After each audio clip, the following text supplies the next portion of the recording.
Property of determinant. Determinant की कुछ property हैं, कुछ रूल हैं, उसको हमें पढ़ना है। तो फर्स्ट प्रॉपर्टी क्या है?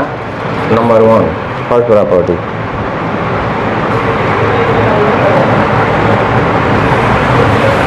if two row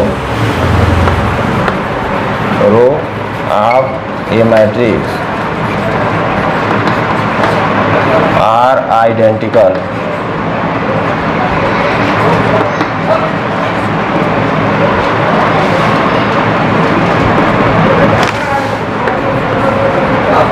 then two row of a matrix are identical,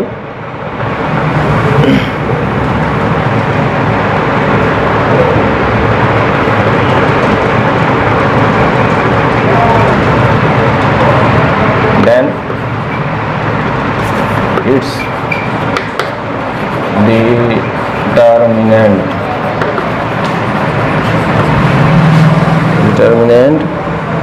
is 0। अगर किसी जैसे कोई मैट्रिक्स ए है, दो मैट्रिक्स आइडेंटिकल हैं, A1 B1 C1, A2 B2 C2, और ये A1 B1 C1, तो ये रो और ये रो दोनों सेम है, तो डिटर्मिनेंट ए आपका हो जाएगा 0। समझ में आ रहा है? बिकॉज R1 इक्वल टू लिख लेंगे sense R1 equal to R2, R1 R2 के इक्वल है। उसी तरीके से कॉलम अगर इक्वल होगा, for example if two column of a matrix are identical,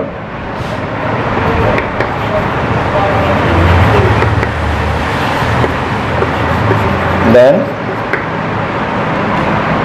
its determinant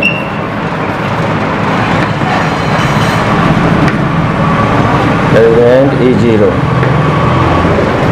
तो इसका डिटर्मिनेंट 0 होगा। तो इसमें भी A इक्वल टू दो कॉलम इक्वल हैं, A1 B1 C1, ऐसे A2 B2 C2 और A1 B1 C1 ये दिया, तो डिटर्मिनेंट A इक्वल टू 0 हो जाएगा। यहाँ लिख लेंगे sense C1 equal to C2, column C1 और कॉलम C2 आपस में इक्वल है। ये नोट कर लो।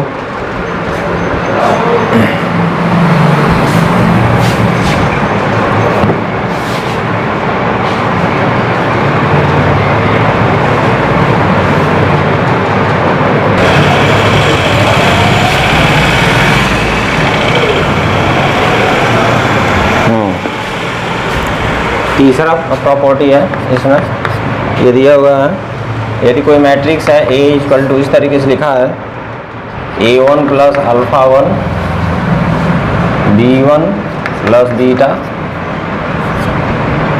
और C1 प्लस गामा 1 और A2 B2 C2 और A3 B3 C3, ऐसे कोई मैट्रिक्स है।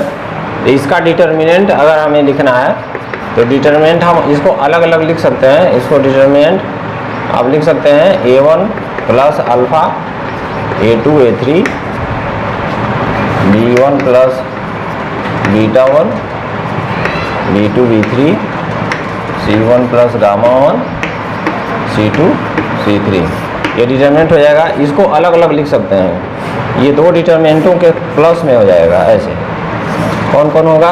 एक होगा A1 A2 A3, ऐसे A1 A2 A3 B1 B2 B3 B1 B2 B3 C1 C2 C3 C1 C2 C3 plus alpha 1 A2 A3 alpha 1 A2 A3 beta 1 B2 B3, ऐसे beta 1 B2 B3 और gamma 1 C2 C3 gamma 1 C2 C3। ये इस form में लिखा जा सकता है, ठीक ना। तो अगर ये दोनों को कोई भी एक रो में दो टर्म हो तो उसको अलग अलग दो डिटर्मिनेंट में ऐसे सिंगल में लिखा जा सकता है, ये प्रॉपर्टी है। चौथी प्रॉपर्टी है, चौथा प्रॉपर्टी दिया है इस तरीके से, इसी तरीके से रो है, इस तरीके से कॉलम भी होगा। ये मैट्रिक्स दिया है A1 plus KB1, A2 plus KB2, A3 plus KB3 और B1, B2, B3 और C1, C2, C3, ये मैट्रिक्स दिया है। तो इसको जब डिटर्मिनेंट में लिखोगे तो डिटर्मिनेंट में तो इसको अलग अलग लिख सकते हैं। ये एक ये होगा, इन दोनों के साथ ये कॉलम, और इन दोनों के साथ ये कॉलम दूसरे डिटर्मिनेंट में। तो फर्स्ट डिटर्मिनेंट में क्या लिखेंगे, फर्स्ट डिटर्मिनेंट में लिखेंगे, फर्स्ट रो आपका आ जाए, कॉलम आ जाएगा A1, A2, A3, और इन दोनों को साथ में लिखेंगे B1, B2, B3 ऐसे, और C1, C2, C3। ये आपका फर्स्ट डिटर्मिनेंट हो गया। प्लस, ये प्लस है तो प्लस रहेगा, अगर यहाँ माइनस है तो यहाँ माइनस रहेगा। और के देखो सब में कॉमन है तो के बाहर निकाल सकते हो, तो के ऐसे बाहर निकाल लोगे।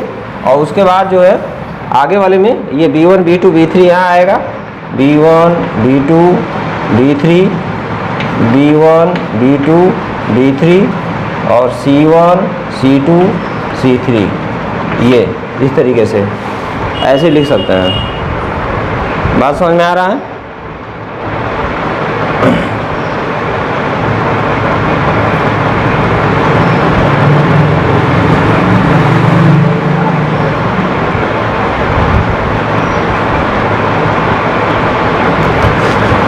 ठीक ना। अब देखो, हम पहले प्रॉपर्टी में जो बताए हैं आपको कि अगर दो कॉलम आपस में इक्वल हो तो उसका डिटरमिनेंट 0 होता है। तो यहाँ देखो B1, B2, B3, B1, B2, B3 दो कॉलम इक्वल है तो इसका डिटरमिनेंट क्या होगा, 0 होगा। तो ये 0 हो जाएगा, तो K से 0 में 0 हो जाएगा, तो दैट मीन्स यही आपका डिटरमिनेंट बचेगा। तो यानी सिंगल डिटरमिनेंट को हम इस तरीके से भी किसी कॉलम के साथ किसी नंबर को मल्टीप्लाई करके और उस कॉलम को किसी कॉलम में ऐड करके लिख सकते हैं ऐसे। समझ में आ रहा है बात? तो ये क्या हो जाएगा, ये तो 0 हो जाएगा, होगा ना। नोट करो, आगे उसको लिखते हैं।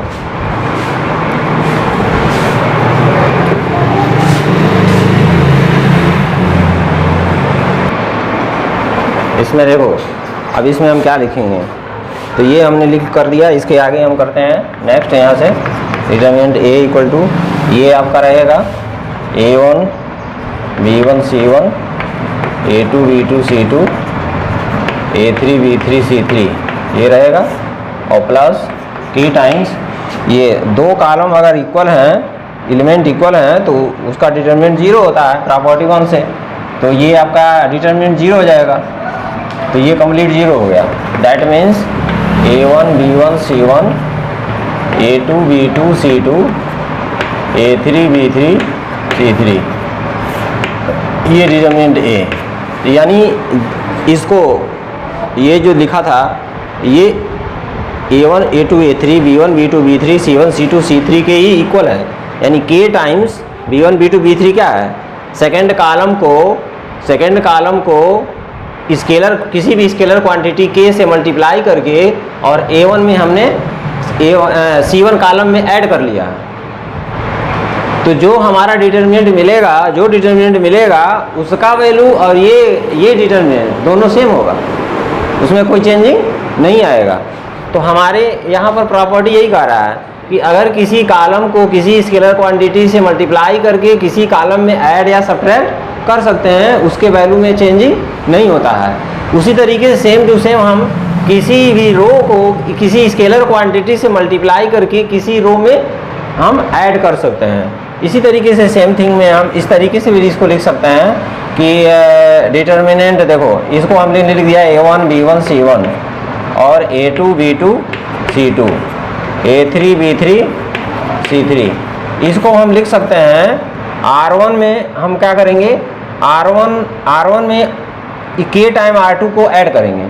तो k टाइम R2 को ऐड करेंगे तो इसमें k से मल्टीप्लाई करके इसमें ऐड करेंगे तो A1 plus k time A2 हो जाएगा। ऐसे B1 plus k time B2 हो जाएगा और C1 plus k time C2 हो जाएगा। ये डिटर्मिनेंट हो जाएगा। फिर A2 B2 C2 ऐसे लिख लेंगे, A2 B2 C2 और A3 B3 C3, ये आपका एलिमेंट हो जाएगा। तो ये डिटर्मिनेंट और ये डिटर्मिनेंट आपका सेम है, इसमें कोई वैल्यू में चेंजिंग नहीं आएगा, क्योंकि अभी हमने प्रूव करके निकाला है। इसको निकाल करके यहाँ से दिखाए हैं कि अगर कॉलम लेकर के करते हैं तब भी ये इसके इक्वल होगा और ये इसके इक्वल होगा। क्यों? जब इसको ओपन करोगे तो ये दो डिटर्मिनेंट बनेगा, एक A1 A2 A3 B1 B2 B3 C1 C2 C3, ये बन गया और प्लस के बाहर हो जाएगा A2 A और A2 A2 A3 B2 B2 B3 और C2 C2 C3। तो आपका रो जो होगा A2 B2 C2 और A2 B2 C2 दोनों रो सेकंड वाले में इक्वल आ जाएगा, तो वो 0 हो जाएगा। तो आपका यही बचेगा केवल। बात क्लियर समझ में आ रहा? तो किसी भी रो में किसी भी रो से किसी भी रो को ऐड कर सकते हैं, स्केलर क्वांटिटी मल्टीप्लाई करके भी ऐड कर सकते हैं, वैसे भी ऐड कर सकते हैं, उसके वैल्यू में चेंजिंग नहीं आता है। ये प्रॉपर्टी आपका 4 है। बात क्लियर हुआ? तो इसको नोट कर लीजिए। और उसके बाद अगला प्रॉपर्टी है प्रॉपर्टी 5। प्रॉपर्टी 5 क्या है कि किसी भी डिटर्मिनेंट मैट्रिक्स का अगर कोई सभी रो इक्वल आते हैं, in any matrix all row if any one row are all element of any one row are equal, therefore determinant of matrix will be equal। तो ये आपका प्रॉपर्टी 5 है। तो यही प्रॉपर्टी है each element of a row of a determinant, क्या लिखेंगे? if each element of a row of a determinant are equal, then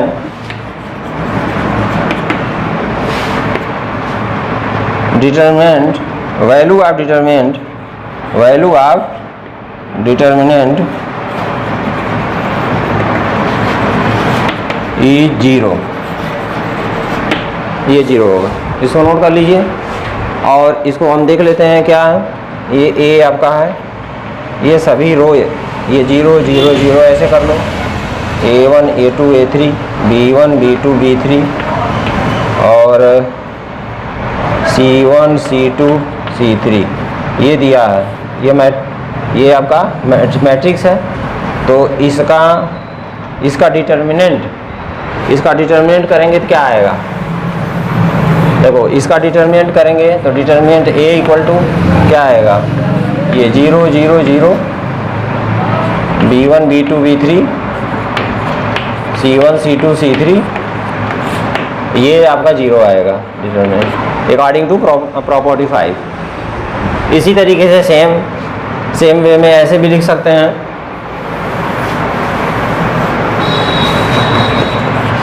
if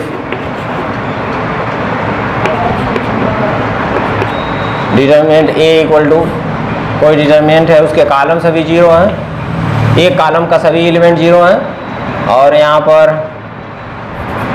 B1 B2 B3 कर लीजिए, C1 C2 C3 कर लीजिए, तो इसका भी डिटर्मिनेंट वैल्यू 0 आएगा। ठीक है? तो ये प्रॉपर्टी है।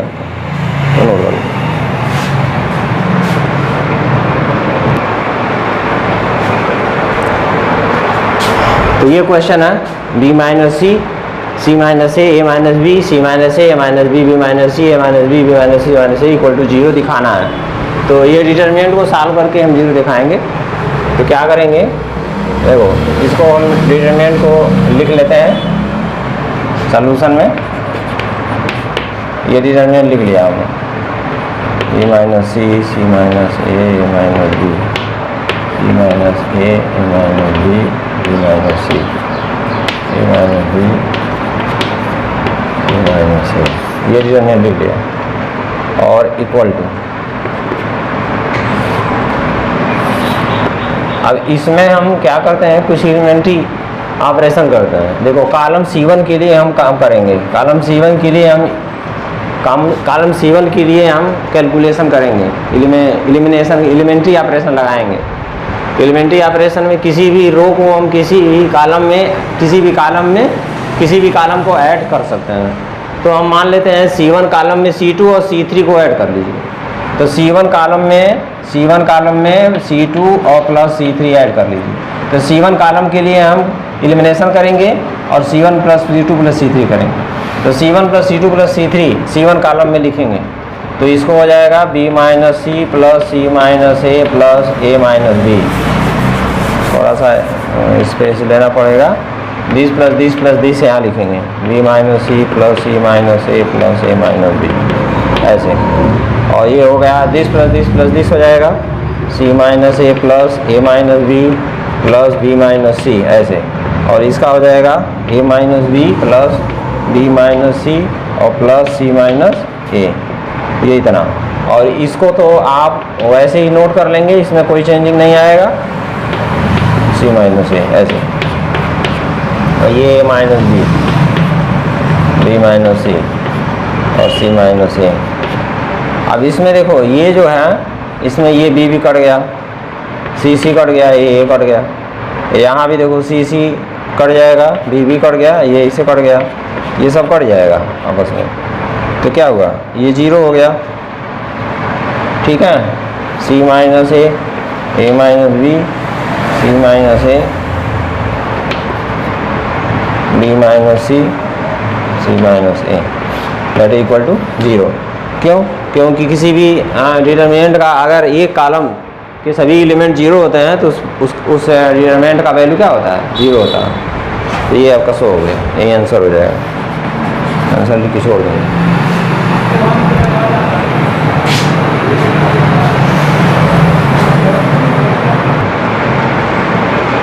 ठीक है ना।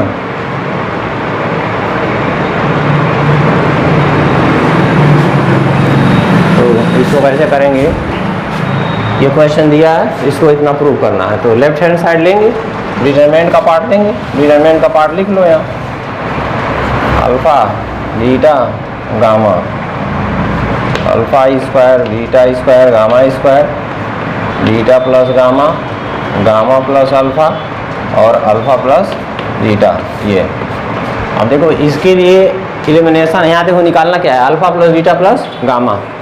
तो अगर R1 में R3 को ऐड कर दें तो यहाँ alpha plus beta plus gamma यहाँ भी आएगा, alpha plus beta plus gamma यहाँ भी आएगा, alpha plus beta plus gamma यहाँ भी आएगा। फिर तीनों में alpha plus beta plus gamma common निकाल लेंगे, बाहर आ जाएगा, तो एक हमारा काम बन जाएगा। तो अब एलिमिनेशन करेंगे, क्या करेंगे बोलो। उसके लिए हम काम करेंगे, यहाँ लिखेंगे ना किसके लिए काम कर रहे हैं, R3 के लिए काम कर रहे हैं, R3 के लिए एलिमिनेशन कर रहे हैं। तो R3 के लिए एलिमिनेशन करेंगे और R3 प्लस R1 लिखेंगे, R3 में R1 को ऐड करेंगे, ठीक। तो इसको ऐसे ही रहने दो, अल्फा बीटा गामा, ये हो गया alpha square beta square gamma square. और इसमें हो जाएगा alpha plus beta plus gamma और alpha plus beta plus gamma. अब देखो इसमें ये आपका कॉमन हो जाएगा, तो कॉमन निकालेंगे तो alpha plus beta plus gamma common हो गया। तो मिला क्या, डिटरमिनेंट में मिलेगा ना, क्या मिलेगा, यहाँ अल्फा बीटा गामा, यहाँ alpha square beta square gamma square, और यहाँ आपका तीनों निकल जाएगा तो 1 1 1 बचेगा। अब देखो क्या करेंगे, अब हमको ये निकल गया, अब हमको क्या चाहिए, beta minus gamma, gamma minus alpha चाहिए। तो देखो बीटा माइनस गामा और gamma minus alpha, gamma minus alpha, gamma minus alpha और alpha minus beta, alpha minus beta. अब देखो इसको काम कैसे करेंगे, अल्फा प्लस, इसमें हम alpha plus beta plus gamma यही लिख देते हैं, जगह नहीं बचेगा, alpha plus beta plus gamma. और इसमें हम क्या करेंगे, देखो अब इसको सॉल्व करने के लिए क्या करेंगे, इसको 0 बनाओ। तो 1 इसको 0 बनाने के लिए इसमें से इसको माइनस करेंगे, C2 माइनस C1 करेंगे तो ये 0 हो जाएगा, और C3 माइनस C1 करेंगे तो ये 0 हो जाएगा। तो C2 के लिए एलिमिनेशन करेंगे और C2 माइनस C1 करेंगे, और यहाँ C3 के लिए एलिमिनेशन करेंगे और C3 माइनस C1 करेंगे। इतना बात क्लियर समझ में आ रहा है?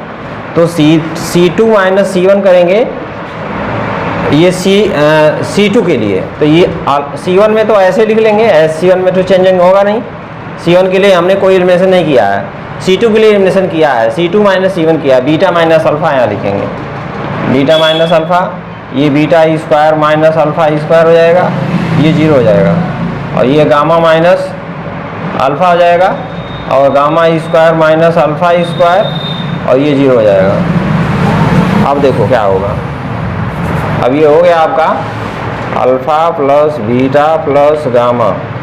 अब यहाँ पर देखो ये गामा माइनस अल्फ़ा है, ये ए स्क्वायर माइनस बी स्क्वायर बनेगा, तो gamma minus alpha gamma plus alpha होगा, तो इस कॉलम में गामा माइनस अल्फ़ा कॉमन निकल जाएगा, तो गामा माइनस अल्फ़ा वहाँ कॉमन निकाल लो, ठीक है।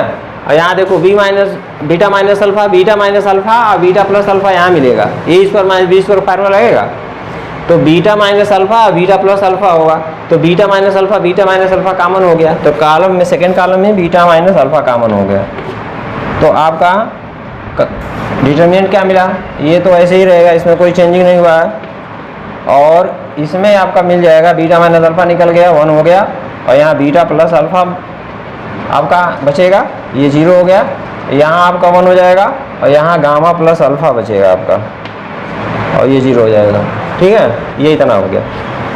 अब देखो क्या करेंगे, अब देखो इस रो में 2 एलिमेंट 0 हैं, तो इसके अकॉर्डिंग इस डिटरमिनेंट को ओपन कर दीजिए, इसके अकॉर्डिंग क्या आपका मिलेगा, ये रो और ये कॉलम कट जाएगा, तो ये मिलेगा डिटरमिनेंट, और इसके अकॉर्डिंग 0 होगा, इसके अकॉर्डिंग भी 0 होगा, तो किसी डिटरमिनेंट को किसी रो के अकॉर्डिंग या किसी कॉलम के अकॉर्डिंग हम ओपन कर सकते हैं। तो जैसे इसके अकॉर्डिंग ओपन करते हैं, उसे इसके अकॉर्डिंग भी ओपन कर सकते हैं, तो इन दोनों के अकॉर्डिंग तो 0 हो जाएगा, और इसके अकॉर्डिंग मिलेगा हमको, तो क्या लिखेंगे बोलो, alpha plus beta plus gamma, gamma minus alpha और बीटा माइनस अल्फ़ा।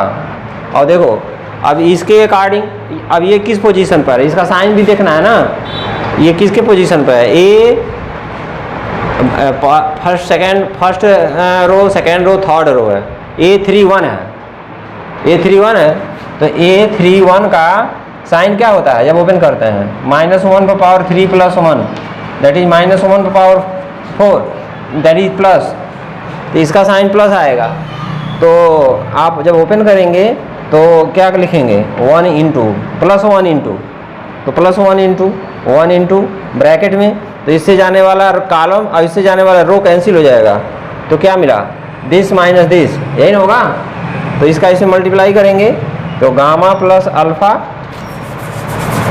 और माइनस ये आपका ऐसे, और माइनस फार्मूले का माइनस, इसका इसमें मल्टीप्लाई और इसका इसमें माइनस, इसका इसमें मल्टीप्लाई, बीटा प्लस अल्फ़ा ऐसे, तो ये आपका हो गया alpha plus beta plus gamma, gamma minus alpha, beta minus alpha, और यहाँ पर देखो जब साइन ओपन करोगे, ये ब्रैकेट ओपन करोगे तो माइनस बीटा माइनस अल्फ़ा, तो ये plus alpha minus alpha cut जाएगा, तो गामा माइनस बीटा हो जाएगा, यहाँ पर गामा माइनस बीटा हो जाएगा, यही प्रूव करना था, प्रूव हो गया, ये प्रूव हो गया, नोट कर लीजिए।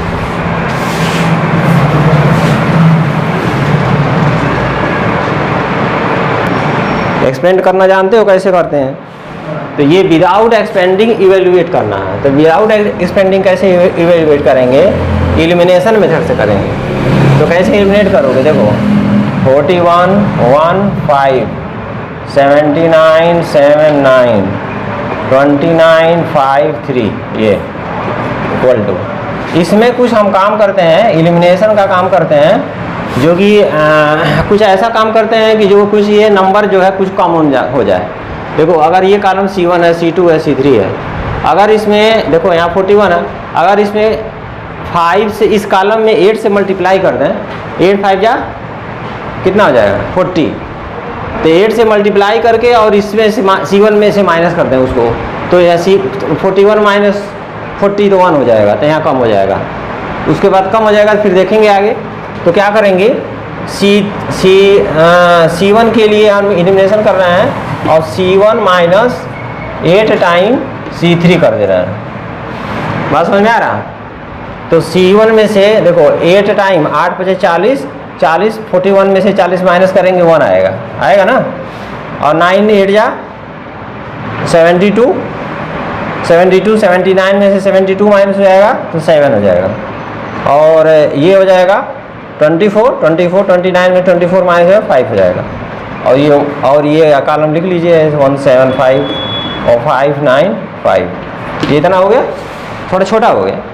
ऐसे कुछ करते हैं अपने मन से, आदत से अंदाजी करते हैं ताकि कुछ नंबर कम हो कुछ ज़्यादा हो, या कुछ मान लीजिए यहाँ तीनों जीरो आ जाता है तभी इसका टोटल डिटरमिनेंट जीरो हो जाएगा, या 2 जीरो आएगा तो एक के अकॉर्डिंग ओपन कर देंगे। बात समझ में आ रहा? तो ऐसे अब देखो इसमें, अब देखते हैं क्या है। यहाँ देखो 175 175 175, ये दोनों कॉलम आपस में इक्वल है। जब किसी डिटरमिनेंट के दो कॉलम इक्वल होते हैं तो उसका वैल्यू क्या होता है? हाँ का सेम जीरो होता है। छोटा एक नंबर का है, मुझे तो गजब पता नहीं क्या डाले हो। तो ये आपका C1 C2 आप इक्वल है, तो कॉलम इक्वल होता है तो डिटरमिनेंट का वैल्यू जीरो होता है, तो ये जीरो हो गया, यही आंसर हो जाएगा। तो बिना एक्सपेंड के हमने निकाल लिया, ठीक है।